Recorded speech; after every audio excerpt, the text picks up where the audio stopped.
I'm Kevin Davis. This is the Catholic Family Podcast, and it's lovely to be with you all here today, and lovely to be here with Maro Stenico, who is joining me at the same time. It's amazing. I rarely talk with anyone in the same time zone as me, so we're both here talking on a Saturday evening and saying how sometimes it's a little hard to get by on a Saturday evening, but we're making it work, and part of it is because we've had a hard time to get this scheduled. We're both busy guys. Maro especially is always running around doing stuff. So it's been a hard time to get this scheduled. We had the first episode way back in, I don't know, October or November. Yeah, Very November. fascinating. November, yeah, but really a great show. It's something I really enjoyed, the Catholic perspective on science. And at the time, of course, we wanted to continue with episode 2. And here we are. Now it's okay. It's February, but it's all right. It's better late than never. And we're going to talk about the kind of episode 2, so the Catholic perspective on nature. And Mauro is going to kind of guide us through and kind of give us. I've read a bit of his outline, and it's really good. This is really interesting. One of the topics that I really enjoy talks a little bit about evolution, and it'll delve into how can we reason to the fact that we have a creator, etc. So Mauro, I guess the question I guess we should start with, or the point we should start with, is what did we talk about last time, I guess, in general.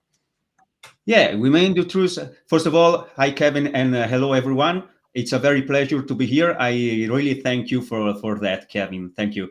So let's introduce some key concepts from the previous episode. I have 3 or 4 points which are very important for our next discussion. So first of all, we discussed about the nature of science. What is science? If you remember, Kevin, we gave the Thomistic definition of science, Aristotelian Thomistic, which is the cognitia certa rerum per causas, which is knowing something, knowing a thing through its causes. So, but we also said that the object of a science is not necessarily empirical. For example, even mathematics is a science, and even theology is a science. Then we talked about the contradiction, the opposition, better, between realism and idealism. So realism is the Thomistic view, the philosophical doctrine, the philosophical position for which the object imposes itself on the subject, which is the object, the world, nature, men and women and so on, are not a creation of a mind, are not a projection of a mind. Ethics, it's not a projection of our mind.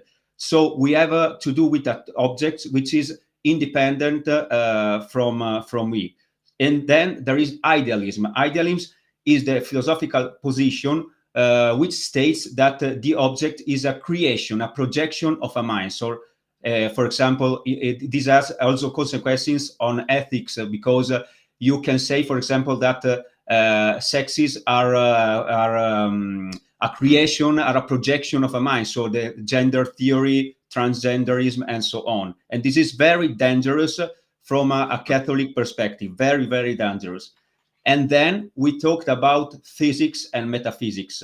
Some realities we said are irreducible to formulas or matter. For example, the beauty of a mountain, the sweetness of a melody. So there are realities which go beyond the empirical dimension. For example, even the discussion about the soul, God, the proof for the existence of God, and so on. And then we said, last point, that there are 2 philosophical approaches to the scientific investigation of nature, which I call the absolutistic one and the open approach.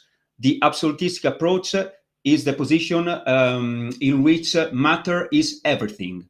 Everything does come from matter, is an evolution from matter, a blind process of evolution. So even man, even animal, plants, and so on. And then there is the open approach, which at least says that there can be something which goes beyond nature, which goes beyond matter. And this has to do, for example, with the theory of intelligent design. These were the principal key concepts from the previous episode. Interesting.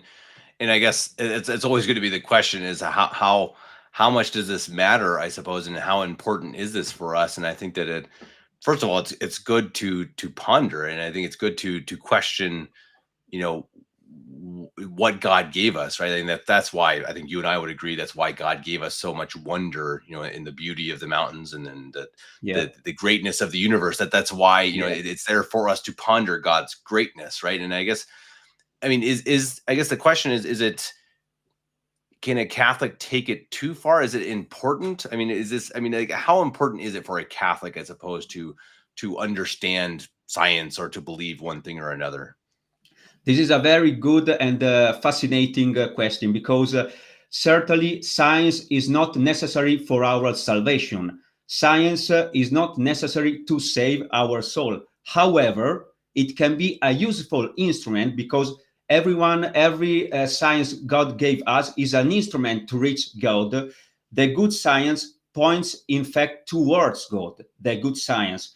The universe, as you said, is a beautiful work of God. So we can find the traces of its wisdom in the world, and we can go from here towards God, using our mind, using our reason, using science as an instrument. This is very important. Science Mhm. is not an aim; it is an instrument for man, an instrument. If you read, for example, a very important epistle from Saint Paul, the epistle to the Romans 1:20, Saint Paul states, "For the invisible things of him from the creation of the world are clearly seen, being understood by the things that are made, even his eternal power and Godhead. So they," and St. Paul means the men who don't believe, "they are without excuse." They have no excuse, because as Christians, we have the reason to go from here, from the world, beyond the world, reaching God. Of course, science, as we said, is not the ultimate aim of a Christian life, because our Lord says, if you see, for example, Luke 9:25, what good is it for someone to gain the whole world and yet lose or forfeit their very self? This is very important. Saying that God has the first place in our life doesn't mean that we Catholics are against science. It doesn't mean that. It's false.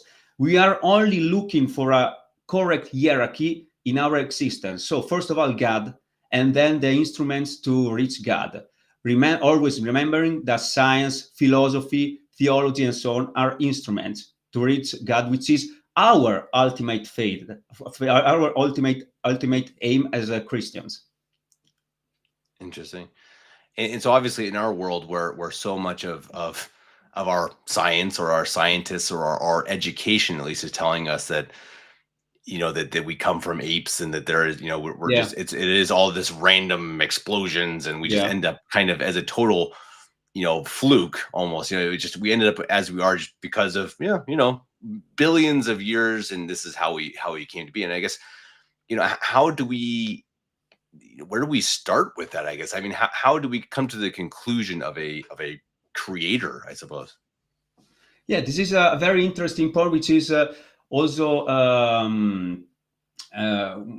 as to say, which is at the interest of the intelligent design theory.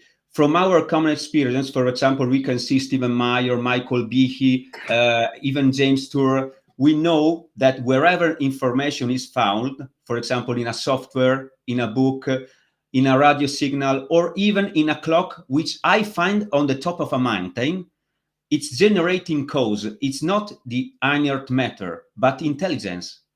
There is Mhm. intelligence beyond every kind of information. So, talking about the intelligence behind the universe is thus not fideistic, because we as a Catholics are not fideistic people, but a rational conclusion based on the application of the principle of causality.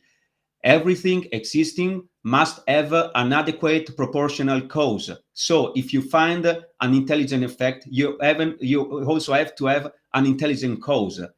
So wherever I found information, it's generating cause should be an intelligence.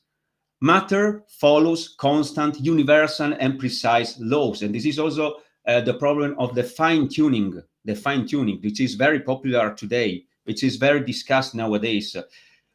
These precise laws of the universe regulate an almost unlimited multiplicity of phenomena and make the overall coordination of this great cosmic unity uniform and coherent. So the universe, also given its multiplicity of phenomena and so on, stars, galaxies, is coherent, it's uniform.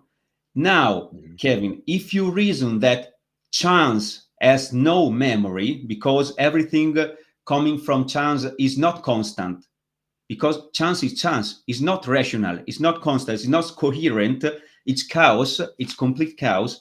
If everything proceeded only randomly, we wouldn't have an ordered universe, but a chaotic one. And therefore, if coherency, if uniformity were absent, we wouldn't have science, because you cannot have the science if everything is random. How can you study everything, a thing which is random? How can you give a theory about a complete disorder, a complete chaos? How is it possible? It's right, not because possible.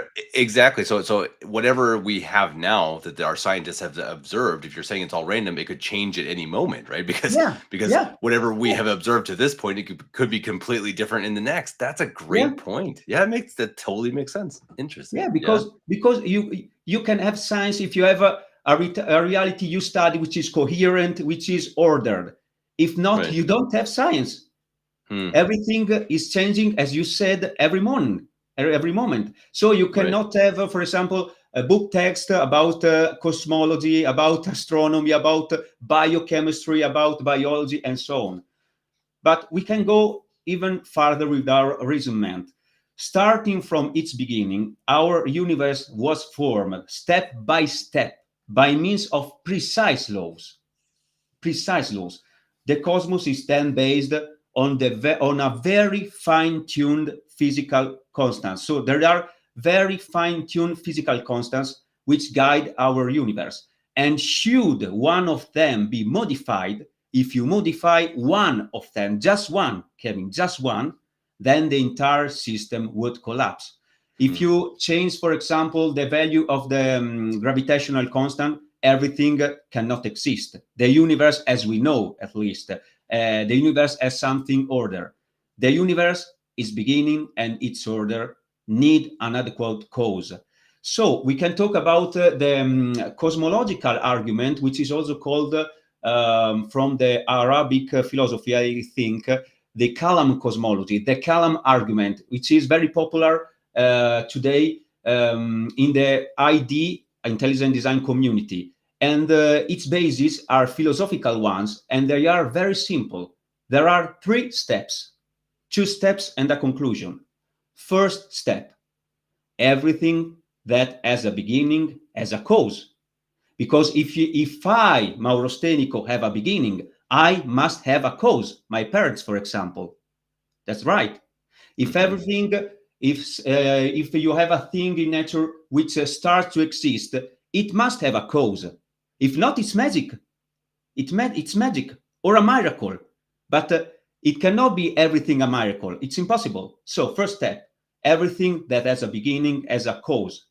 Second step, the universe had a beginning, and we know that for sure, given the modern observation, redshift, and so on. Therefore, conclusion, so 2 premises and a conclusion, the universe had a cause, because universe had a beginning, so the universe has to have a cause. Of course, Kevin, it's very normal to understand, to remind it, the theory of intelligent design is not proven with mathematical certainty, but rather with rational certainty, because there are different levels of certainty. We do not have a mathematical certainty because it's not a mathematical theorem. If not, everyone would have a faith, but we know that faith is something we have as a gift from God, but we have also to work for it. But we have the rational certainty.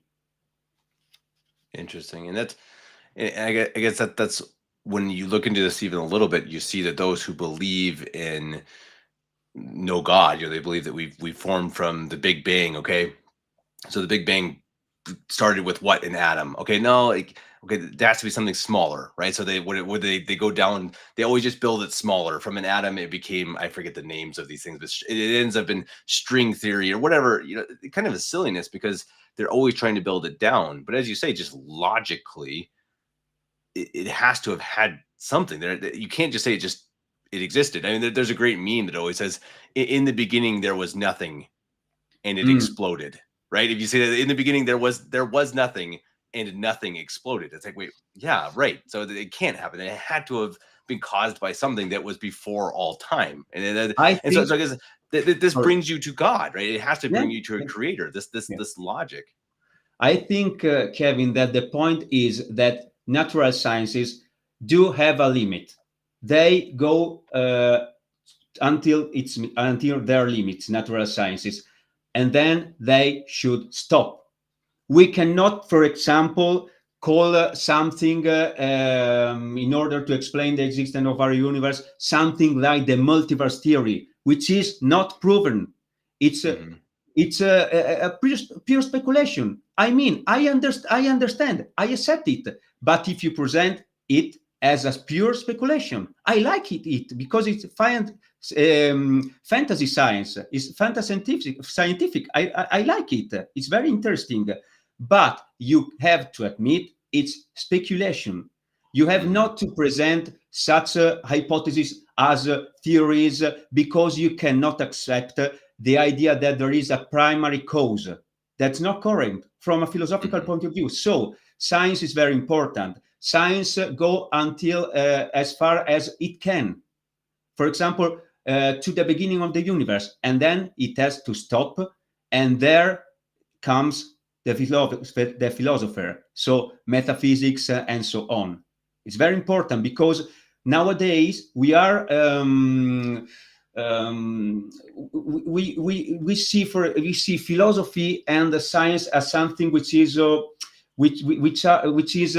not understood. Yeah, I know it is not. There is not an harmony. So you are a philosopher or a scientist, but you cannot be a scientist and as a philosopher.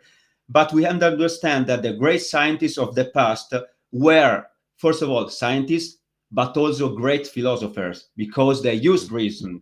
And then not all it's normal, but many of them were believers, because many of them, thanks to their sciences and thanks to philosophy education, understood that everything need a cause.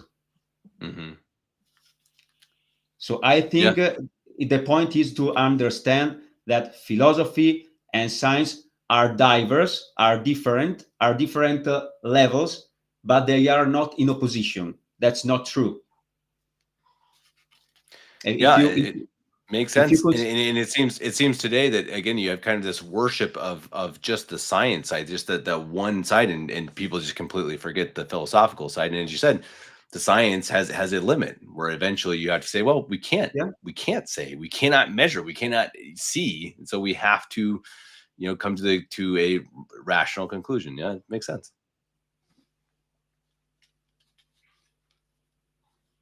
Stop. You hear me, Mara? Yeah. I'm here. Okay. I'm here. Okay, perfect. Yeah, I'm here. So I think, Kevin, we can go to the next point if you want. Yeah. So cosmology being the importance of how we guide our mind to God, then, right? I mean, it shows, again, how to rationalize it, but also through science. Yeah. So cosmology addresses the question that philosophers, also to speak here about philosophy and cosmology, the question that philosophers have been discussing since always. And the main question is, did the universe have an absolute beginning, or has it existed since eternity, although perhaps in different forms or states? That is, do we believe that matter is self-sufficient or not? And this question is fundamental for our approach to world and life, because the possible questions are only two: yes or no. There is not, maybe, a baby, maybe, I don't know. Yes or no. What do you believe? What do you accept? If we answer yes, then matter is self-sufficient, then we conceive the world as an absolutely autonomous machine, and God is unnecessary. Everything, even life, is the product of a blind, unguided, random process. So our Father is chaos. Our Father is a random process. Mm-hmm. If we answer no, we agree that world and life are not autonomous. They possess a cause to which they are related for their beginning and for their conservation into existence. Because the primary cause is not only the cause of our beginning, but also of our conservation into existence. That's very, very important. I try to translate it in a simple way. God did not only create us, but he conserves. I don't know if in English you say conserve. I don't know. It made it possible that we continue to exist. Mm-hmm. Preserve, maybe. Yeah. Yeah, preserve. Yeah, preserve. Yeah. Each single moment we do exist because God does want we to exist. It's very important, very important. And this is important for us as single man, and even for the universe, the entire universe. So Genesis, the book of Genesis, begins by proclaiming the contingency of the universe. In the beginning, God created the heavens and the earth. In the beginning. So there was a beginning. The author is God. God created. Creation ex nihilo, from nothing.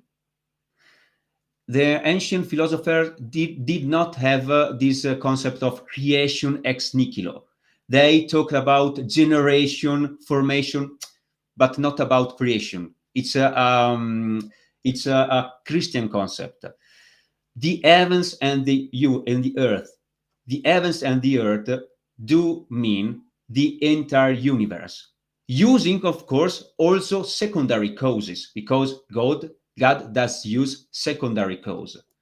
These words denote an absolute and intrinsic dependence of the word on God.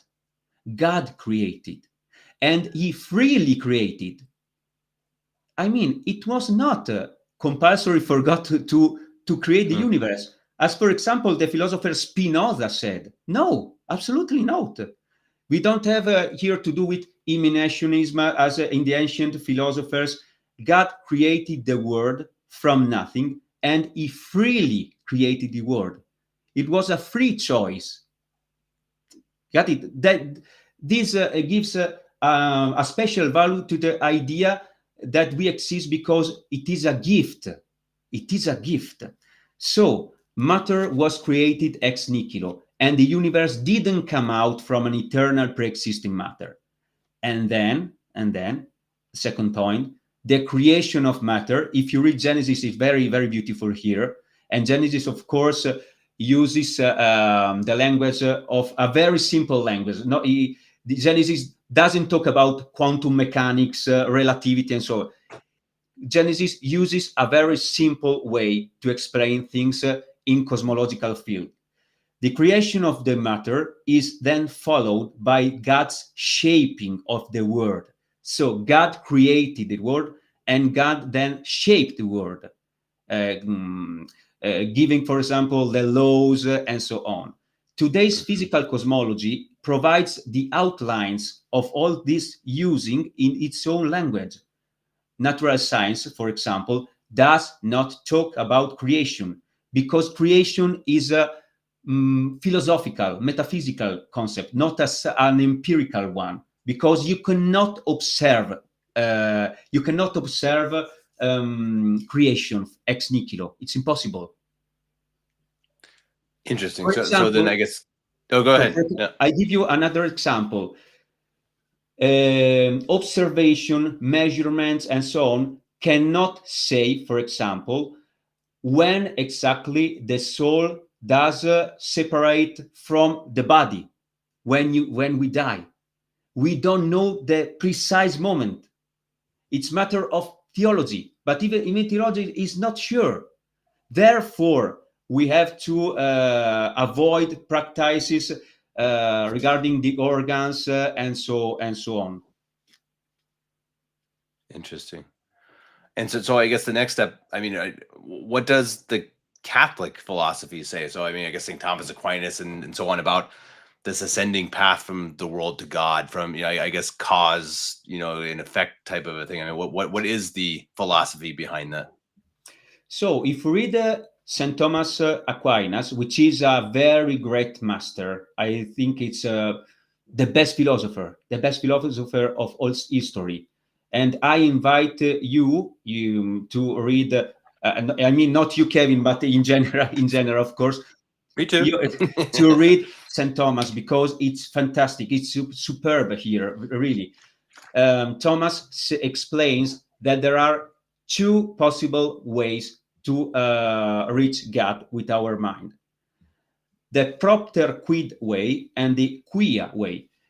The propter quid way is not really valid one, because here St. Thomas it's very critical about this. It criticizes this argument because the propter quid way goes from the cause to its effect, and this is the a priori argument of Saint Anselm of Aosta. Saint Anselm of Aosta in its work, which is called Proslogion. What does St. Anselm say? God is the greatest ends, the most important, the most perfect ends. But the greatest ends does possess all perfections. If not, it wouldn't be the greatest ends. It is in fact far more perfect to exist in the concrete reality than are only in our mind as an idea. So since existence is a perfection, because if you exist only in my mind, but you don't have a concrete existence, you are not perfect. So given the fact that the existence in a concrete way is a perfection, God has to exist. If not, he wouldn't be the greatest, the most perfect ends in the world, in reality. So Aquinas criticized this argument because it moves unduly from the logical to the ontological level, because Thomas it says, okay, if God exists, it is so. But first of all, you have to show, to demonstrate, to prove God's existence. So Thomas say it's very, very important to use our reason, because we have faith, but our faith is not fideistic. So we have even philosophical, rational arguments to go from here to God. And then, of course, there is the quia way.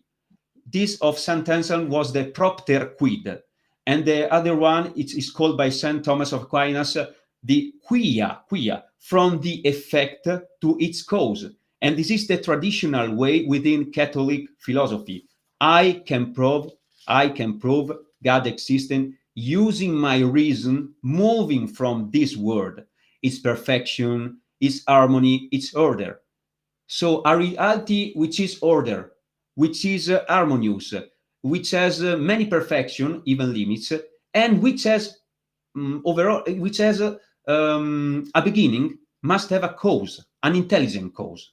So this is the traditional way.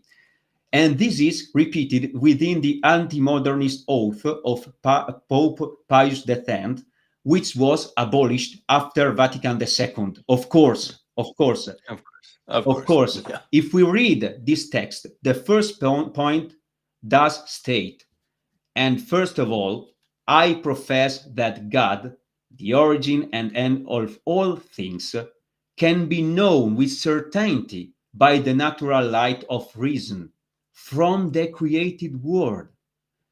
God can be known by the natural light of reason, the natural light of reason. We have this great instrument, which is not the aim, but which is an instrument from the created world, as St. Paul explains.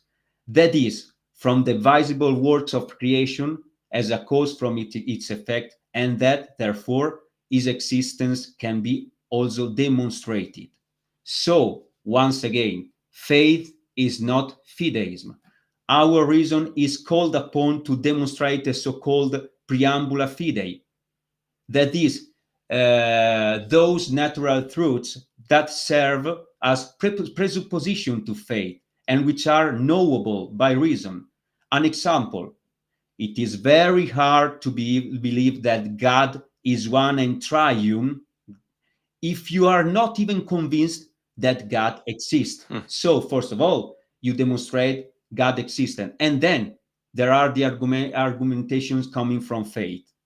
There is no contradiction between faith and reason, no contradiction, although the truths of faith exceed the powers of reason. In a 1933 interview by an American journalist, Georges Lemaitre, the Belgian father, cosmologist and even Catholic priest, which is the father of the modern cosmology, did say simply, the doctrine of the Trinity is much more abstruse than anything in relativity or quantum mechanics. But being necessary to salvation, the doctrine about Trinity is stated in the Bible. If the theory of relativity had been necessary to salvation, it would have been revealed to St. Paul or Moses. Interesting. Huh. So he's saying that it is science and philosophy is important, but obviously the revealed word of God is It's much more mysterious. more important tradition in the Bible. Because Interesting. you know, Kevin, Yeah. I can understand. Not I mean not me, Mauro Stenico, but I as a man can understand relativity, general relativity, some points maybe of quantum mechanics. But if I look at Trinity is a supernatural mystery. Supernatural mystery. I cannot comprehend it. It's impossible. It's a mystery. But it has been revealed because it's necessary for our salvation. That's the point. Yeah, that is interesting. It reminds me when I was a short time in the seminary in Omaha under Bishop Pedrunas, and short time, a couple months, and I remember though reading a book about the Trinity, and it's very confusing and very thick and hard to understand anything. And it was kind of funny though, because at the end you study and you read and you get through it, and at the end it's kind of like, but it's a matter of faith. You can't really understand. It's like, wait, what am I just reading? But it is kind of that you know, the fact again that so there's only so many things that can be measured. We also do, of course. The incredible point, Kevin, is that in the Bible you find something which is more difficult, to understand than, for example, quantum mechanics. That's a great point, a very great point. That is a real mystery. Yeah. Yeah, and so God cannot be expected to be the subject of experimental verification, right? That's it. Yeah.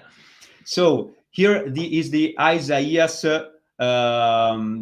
teaching about the Deus absconditus, God as an immeasurable wisdom, inscrutable will, to claim that for our faith we should find empirical traces of God in the world, using observation, using experiments, using technical instruments would be like denying the transubstantiation, because with the microscope, the holy bread does always present the same appearance as before.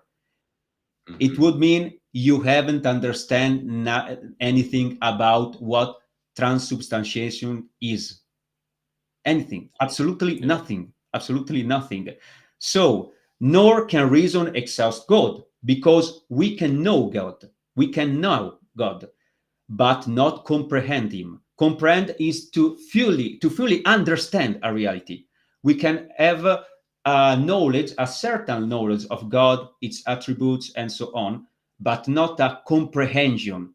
It would be to exhaust, to have a complete and definitive knowledge about the reality of which I'm talking about. With God, that doesn't function. It is not possible. In a conference held in 1936, again Lemaitre highlights how God remains hidden in his actions. And Lemaitre says, everything that has been done by God, but nowhere has God substituted himself for his creator. Divine activity is everywhere essentially hidden. One will never give the possibility of reducing God to a scientific hypothesis, nor can we talk about the God of the gaps when we have some problems which we are not able to understand. But the final point is that a believing scientist does always know that the enigma universe, that the problem of the universe possesses a solution. This is a great advantage over the atheistic scientist. So, Catholic science knows that there is a rational project, a rational idea, a rational design behind the cosmos, behind the cell, behind our human body, and so on. While the atheistic one does not have this idea. So it is like, for example, like going on, I don't know, without a guide. Yeah, I've always thought that it's a bigger leap, a harder leap to believe in no God. I mean, I just as you say, in terms of science, the steps you have to take is just all of these random events to have happened, even if you're giving it a billion years. And that's something that I know some of these modern scientists who are pro not creationism, but pro what do you call it? A guiding force, a God, pro God, I suppose, not atheist. They really say, they push the point that those who are atheistic are always making the time frame bigger. They're always saying, it used to be 1 million years, and then it was 10 million years, and it was 100 million years. Now it's 1 billion years, because they're always having to expand the probabilities of where we've come to, right?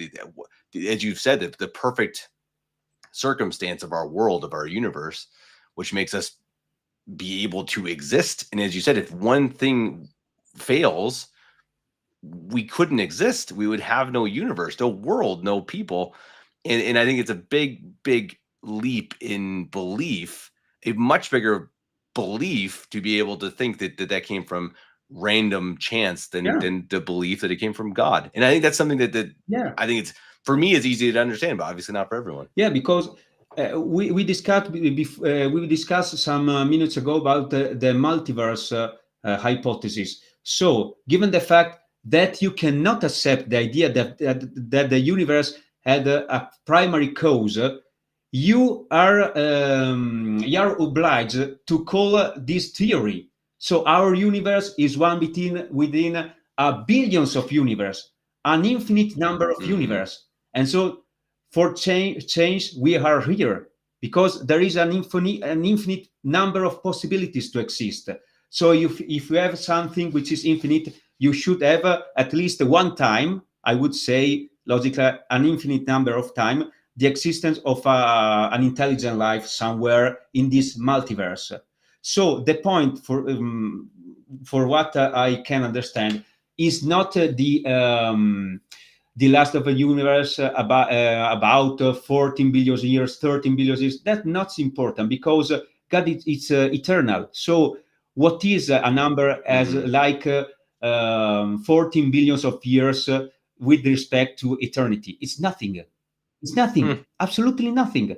But Right. I cannot accept the idea that since you are not since you are not going to accept the idea that there has to be at least a cause which goes beyond the universe, you are you feel compelled to call these theories multiverse. I repeat, if you treat this theory as a hypothesis, speculation, I can understand. I can talk with you, no problem. But not give this hypothesis as a theory which is scientifically validated and so on. It's not acceptable. That's the point. So, and just one point, Kevin, if I can, just one point: the interaction between cosmology and biology. I would like to remember always that the evolution of the universe has nothing to do with the evolution of the species, because if we have many proofs about the beginning of the universe from an empirical point of view in these terms of billions years, we don't have definite proofs absolutely about evolution of the species. We can talk about microevolution, but not macroevolutions. And this is another point, which is would be a subject matter for a next episode. I don't know, because it's very fascinating to talk about. Sounds good to me. Yeah, absolutely. Well, and that's something I've always been interested in, and I have a friend here who we talk pretty frequently about micro macro evolution, and that would be excuse me, that would be definitely something I'd be interested in. And as always, I appreciate you coming on. And I'll try to attach the link to our previous show, so anyone who didn't watch that before, you might want to watch that one first.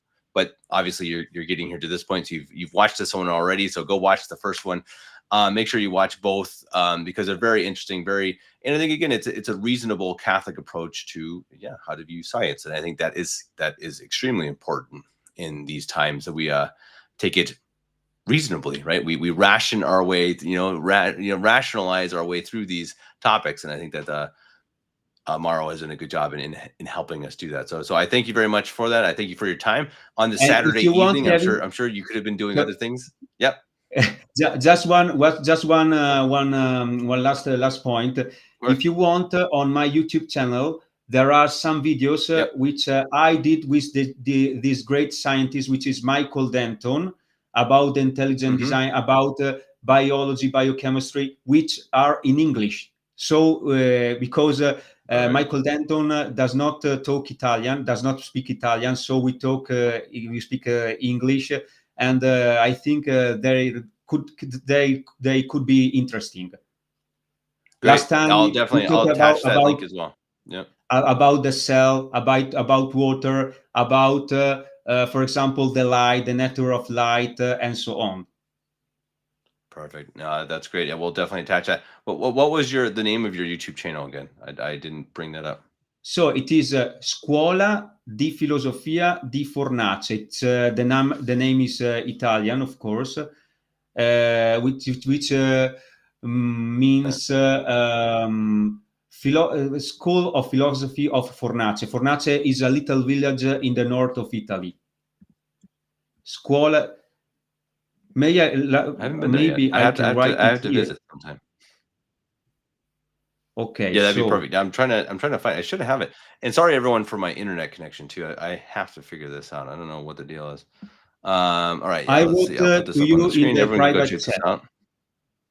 Got it. Okay. All right. Private chat. I'll throw this up on the screen. Yep. And now you guys can see it. Go check this out.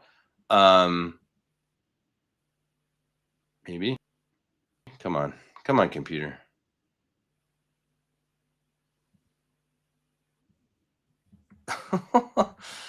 Okay, yeah, got it. Sorry guys Yeah. for the connection. I'm working Okay, on the perfect. internet, but Thank you. here it is. Go check that out, and I'll attach the link to the channel. So you guys, if you're interested, that sounds really interesting, and everyone, please go check it out. If you like the show, go check out the YouTube channel as well. Mauro, again, it was a pleasure. I would love to have you on again sometime. Hopefully not so far away. We'll see. We're both busy, but we'll try to get on to talk about micro macro evolution. That'd be great. And until then, everyone, please Thank you. like, share, subscribe, comment. If you have any questions for Mauro, go ahead and put it in the comment section. Yeah, go check out the YouTube channel and join us for whenever we have about Catholicism and science. Until then, Mauro, God bless you. Everyone else, God bless you. We'll see you next time. Thank you.